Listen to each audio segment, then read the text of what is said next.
Channel को subscribe करना ना भूलें और हमारे ताज़ा वीडियो सबसे पहले देखने के लिए बेल आइकन को दबाएं।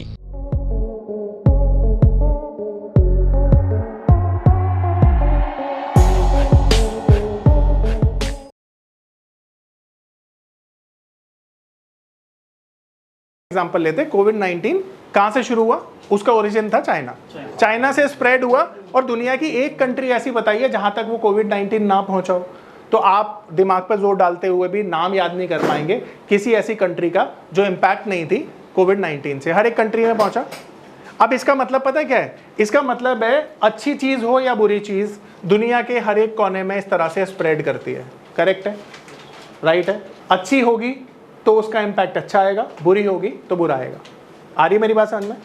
तो हमें ग्लोबल रिसर्च क्यों करनी चाहिए? क्योंकि ग्लोबल रिसर्च हमें बताती है कि मार्केट में क्या सही माहौल है इन्वेस्टमेंट का या नहीं। इसे एक एग्जांपल से प्रूव करते हैं। मान लीजिए आप अगर समय को पीछे लेकर जा सकते तो 4 साल पीछे लेकर अगर हम समय को चले जाएं और 2020 में आपके पास 100 करोड़ रुपए आ जाएं किसी भी वजह से, और कोविड-19 की जस्ट शुरुआत हुई है, तो आप ये सारे के सारे पैसे क्या एक लमसम अमाउंट से क्या इन्वेस्टमेंट करते मार्केट में? तो जवाब है नहीं करते। क्यों नहीं करते? क्योंकि आपको पता है कि मार्केट नीचे जाएगी। पर जब मार्केट ने बॉटम बना दिया, मार्केट ऐसे स्तर पे आ गई जहां पे आपको लगा कि भाई इसके नीचे तो मार्केट नहीं जानी चाहिए, वहां पे 100 करोड़ लगाने के लिए आपको डर नहीं लगता। पर जब मार्केट टॉप पर थी और मार्केट में ये न्यूज़ आई तो सबको पता था, जो मार्केट में समझदार लोग थे, पढ़े लिखे लोग थे, मार्केट के सीखे हुए लोग थे, जिनके पास थोड़ा सा एक्सपीरियंस था, सब समझ रहे थे कि मार्केट यहाँ से 30-40% तो नीचे जाएगी। तो ये जानने के बाद तो आप अपना पैसा नहीं लगाते। आ रही मेरी बात समझ में? तो अगर आप ग्लोबल रिसर्च ही नहीं कर रहे हो, आपको पता ही नहीं है दुनिया के किस कोने में कैसा माहौल चल रहा है, तो आप इन्वेस्टमेंट के लिए सही डिसीजन कैसे ले सकते हैं? क्या ले सकते हैं? नहीं।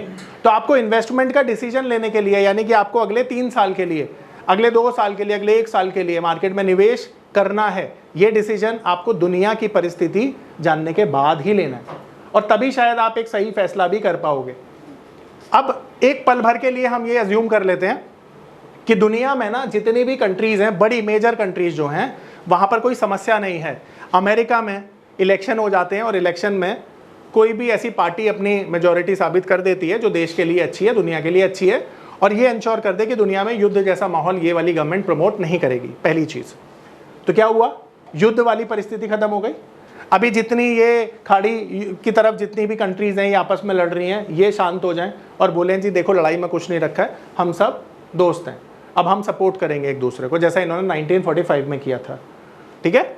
चाइना सुधर जाए थोड़ा सा और चाइना बोले अब मेरी आंखें खुल चुकी हैं और अब मैं दुनिया की भलाई के लिए काम करूंगा।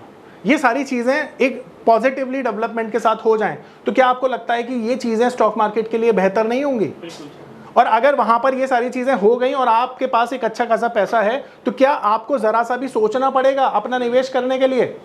पर आज की परिस्थिति देखकर क्या आप कॉन्फिडेंट हो कि मार्केट में अपना ये सारा निवेश डाल दो? नहीं, क्योंकि ग्लोबली मार्केट जो है वो अनस्टेबल है, स्टेबिलिटी नहीं है, किसी भी वक्त कुछ भी होता है।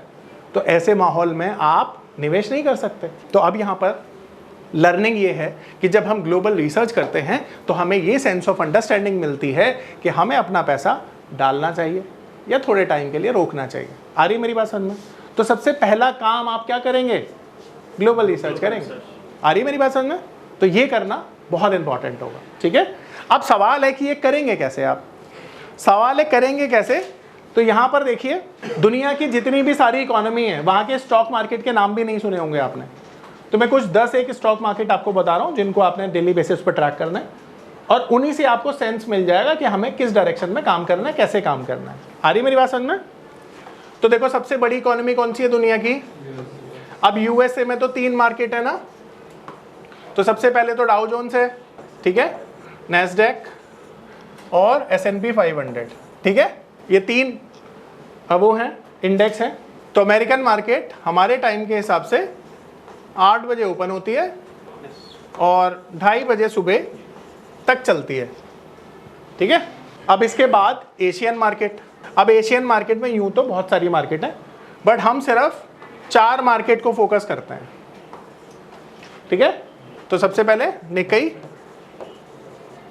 जो जापान का मार्केट है, शंघाई जो कि चाइना का मार्केट है, हैंगसेंग जो कि हांगकांग का मार्केट है, और इंडिया का मार्केट आप सबको पता है निफ्टी, जो अब ट्रेड होता है गिफ्ट सिटी में, तो गिफ्ट निफ्टी इसका नाम है।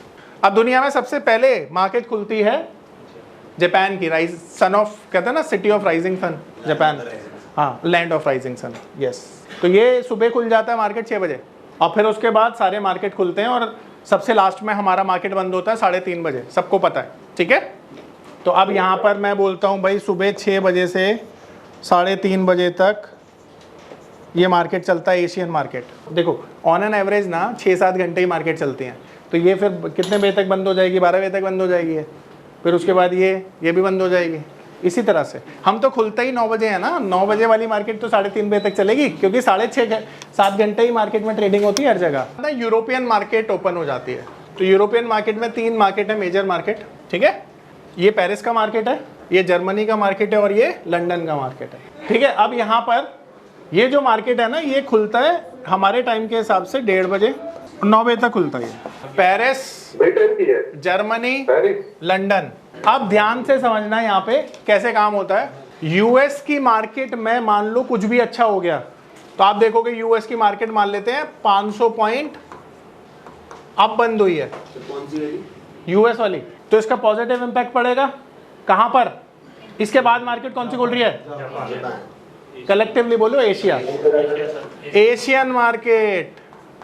तो अब एशियन मार्केट पर भी इसका पॉजिटिव इंपैक्ट आएगा, राइट। और यही पॉजिटिव इंपैक्ट कहां तक जाएगा, यूरोपियन मार्केट तक। तो यूरोपियन मार्केट भी इसकी वजह से पॉजिटिव हो जाएगी।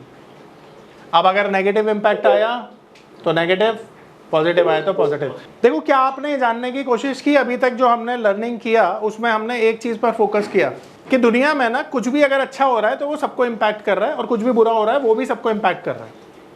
अब ऐसा क्यों है? ऐसा इसलिए क्योंकि दुनिया एक परिवार है, दुनिया एक परिवार है। इनफैक्ट जो कंट्रीज की डिपेंडेंसी एक दूसरे पर ज्यादा है वो ज्यादा बड़ा खास परिवार है। अब ऐसा समझिए कि अमेरिका ऐसा क्या करता है जिसकी वजह से इंडिया को फर्क पड़ता है। तो आप देखेंगे अमेरिका इंडिया में 45 लाख लोगों को आईटी नौकरियां देने में मदद करता है। अब आप सोचो कि अगर अमेरिका की इकोनॉमी कहीं ना कहीं रिसेशन में चली जाए तो हमारा आईटी सेक्टर भी रिसेशन में चला जाएगा। और हमारे यहाँ पर इंडिया में आईटी इंजीनियर्स एक कॉमनली कहते हैं सबसे बड़ा कंट्रीब्यूट करते हैं किसमें, इकोनॉमी में, क्योंकि 46 लाख जॉब्स इन्हें यहाँ से मिलती हैं। अब क्यों अमेरिका ही क्यों देता है, अमेरिका ही क्यों देता है, क्योंकि अमेरिका को सस्ती लेबर मिलती है। भाई वही इंजीनियर अमेरिका में अगर आप जॉब पर रखते हो तो $5,000 में आता है, हमारे इंडिया में $2,000 में आता है, पैसा उनका भी बच रहा है। आ रहे समझ में?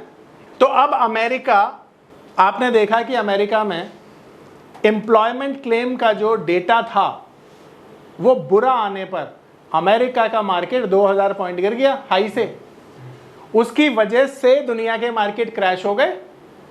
देखा ना अभी आपने रिसेंटली 25 तक गया था वो 24 से नीचे चला गया। अब आप देखिए, है ना, 1000 पॉइंट गिरा, 1200 पॉइंट हम भी गिरे। क्यों गिरे भाई?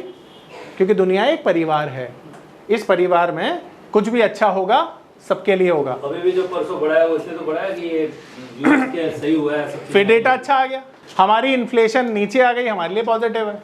देखो हमारा मार्केट क्यों चला, एक तो अमेरिका का मार्केट पूरा रिकवर हो गया, फिर उधर आपने देखा कि जो जापान का मार्केट था 15% टूटा था आपने हाई से, वो रिकवर हो गया, फिर हमारा मार्केट भी रिकवर हो गया, है ना। अब गैप अप खुलेगा कल, आप देख रहे हो, ऐसा मैं नहीं कहता, ऐसा निफ्टी दिखा रही है कि भाई 150 पॉइंट मार्केट ऊपर खुलेगा, ठीक है।